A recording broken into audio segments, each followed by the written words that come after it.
पंडित दीनदयाल मंगेशकर, आशा भोसले, आशाताई साक्षात राधेच्या मनातले घनश्यामाचा स्वर होत्या. आशेचा, दुर्दमय इच्छा शक्तीचा आणि कैलासवासी आशा भोसले यांचा सुरानी अभंगातील ओतप्रोत भक्ती, प्रेमगत गीतातील अनुराग, श्रृंगार गीतातील मधुराळ मादकता, विरह गीतातील दुखरी वेदना त्यांना अनेक पुरस्कारांनी गौरवण्यात आले आहे. महाराष्ट्र शासनाने महाराष्ट्र भूषण पुरस्कार देऊन त्यांच्या यथोचित सन्मान केला आहे. संगीत प्रेमींच्या मनावर गेले 8 दशके अधिराज्य गाजविणाऱ्या स्वर सम्राज्ञीचे रविवार दिनांक 12 एप्रिल 2026 रोजी दुःखद निधन झाले. महाराष्ट्र विधिमंडळाचं पावसाळी अधिवेशन सुरू झाले. अधिवेशनाच्या पहिल्याच दिवशी विधानसभेमध्ये शोक प्रस्ताव मांडण्यात आला.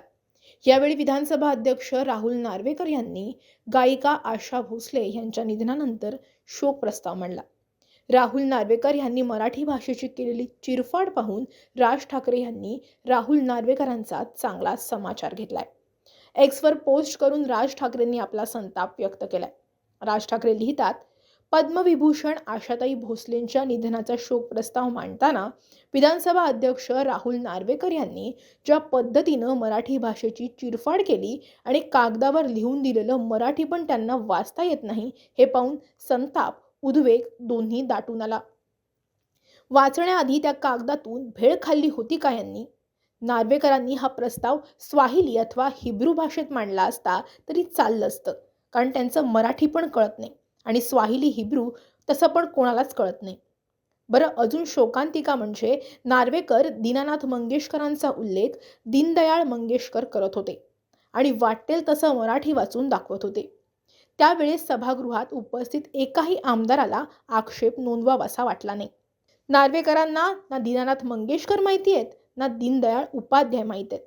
भाजपने जी काही खोगीर भरती सुरू केली आहे त्यात त्यांची अवस्था तेलही गेलं, तूपही गेलं, हाती आलं धुपाटणं अशी झाली आहे. सभागृहात नक्की कोण उपस्थित होतं माहीत नाही, पण अनेक ज्येष्ठ आमदार इथे असणार हे नक्की. त्यांच्यापैकी एकानेही विरोध दर्शवला नाही असा सवाल राज ठाकरेंनी केलाय. दरम्यान राज ठाकरेंनी देवेंद्र फडणवीस आणि एकनाथ शिंदेंनाही सवाल केलाय. दरम्यान आपल्या भाषेची गळचेपी ही हिंदी लादून केंद्राकडून सुरू आहे, ती राज्यात येणाऱ्या परप्रांतीयांकडून सुरू आहे आणि राज्याच्या विधिमंडळाकडून पण सुरू आहे. याचं सगळ्यात जास्त वाईट वाटतं, चीड येते असंही राज ठाकरे म्हणाले. काल नार्वेकरांनी आशाताईंच्या निधनाचा नाही तर मराठी भाषेच्या निधनाचा शोक प्रस्ताव मांडला आणि त्यावर एकाही सदस्यानं ब्र देखील न काढून शोक प्रस्तावाला जणू संमतीच दिली. मराठी माणसानं विचार करावा की ही काय पद्धतीची माणसं आणि सरकार आपण निवडून देत आहोत.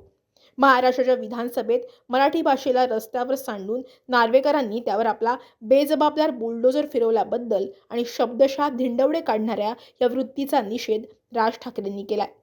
दरम्यान राहुल नार्वेकर यांनी शोक प्रस्तावाचं केलेलं वाचन पहा. पद्मविभूषण आशा भोसले यांचा जन्म 8 सप्टेंबर 1933 रोजी सांगली येथे झाला. पंडित दीनदयाल मंगेशकर यांच्या संगीताचा वारसा घेऊन जन्माला आलेल्या मंगेशकर भावंडे ही भारताच्या आणि मराठी लालाटीचे वैभव आहे. आशा भोसले या पंचरत्नापैकी एक होत्या. दैवी स्वरांचे चांदणे पेरून 8 दशकांहून अधिक काळ रसिकांच्या हृदया सिंहासनावर अधिराज्य गाजवणाऱ्या अलौकिक प्रतिभेच्या त्या महान गायिका होत्या. बहुमुखी प्रतिभा आणि अलौकिक स्वरांची देणगी त्यांना लाभली होती. त्यांच्या अनेक दशकांच्या विलक्षण संगीत प्रवासाने देशाच्या आणि महाराष्ट्राच्या सांस्कृतिक वारसा समृद्ध झाला आहे. स्वर्गीय लता मंगेशकर या प्रत्यक्ष भगवंताची वासरी होत्या, तर आशाताई साक्षात राधेच्या मनातले घनश्यामाचा स्वर होत्या. सतत काळाबरोबर राहण्याची हातोटी, नवनवीन गोष्टी आत्मसात करण्याची वृत्ती, उत्तम विनोदबुद्धी आणि गाण्याचा ध्यास ही आशाताईंच्या सदस्तेज व्यक्तिमत्वाची वैशिष्ट्य होती. नावाप्रमाणेच त्यांचे सगळे जीवन आशेचा, दुर्दमय इच्छा शक्तीचा आणि मूर्तिमंत जिद्दीचा प्रवास होता. वैयक्तिक आयुष्यात अनेक आघात झेलूनही भोगलेल्या दुःखाला खूप म्हणून त्या जगत राहिल्या आणि आयुष्याच्या अखेरपर्यंत इतरांना आनंद देत राहिल्या. कैलासवासी आशा भोसले यांचा सुरानी अभंगातील ओतप्रोत भक्ती, गीतातील अनुराग, श्रृंगार गीतातील मधुराळ मादकता, विरह गीतातील दुखरी वेदना, उडत्या गाण्यातील खट्याळपणा आणि बिनधास्तपणा या समस्त भावना कोट्यावधी गान रसिकांच्या हृदयापर्यंत पोहोचविल्या.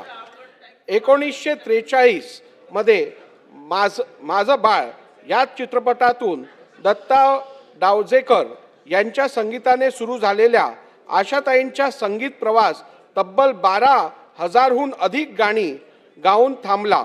तब्बल 20 भाषातील गाणी त्यांनी गायली. शास्त्रीय संगीताचा गांभीर्यपूर्वक पाया ढळू न देता त्यांनी सुगम संगीतातील भाव आणि ठसा सहजतेने पेलला. त्यांच्या स्वरात असलेली विधुलता ही विरहाच्या गाण्यात हळवी होत असे आणि नेतृत्वाच्या तालावर बेधुंद होऊन बसत असे.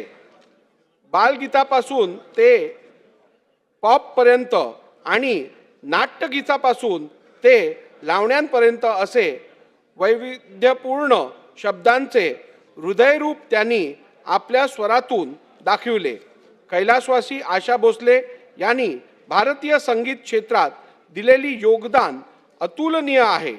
त्यांना अनेक पुरस्कारांनी गौरवण्यात आले आहे. भारत सरकारने त्यांना पद्मविभूषण पुरस्कार प्रदान केला आहे. महाराष्ट्र शासनाने महाराष्ट्र भूषण पुरस्कार देऊन त्यांच्या यथोचित सन्मान केला आहे. भारतीय चित्रपट सृष्टीतील सर्वोच्च दादासाहेब फाळके पुरस्कार त्यांना प्राप्त झाला आहे. अशा या असामान्य, महान, अद्वितीय आणि जगभरातील संगीत प्रेमींच्या मनावर गेले 8 दशके अधिराज्य गाजविणाऱ्या स्वर सम्राज्ञीचे रविवार दिनांक 12 एप्रिल 2026 रोजी दुःखद निधन झाले.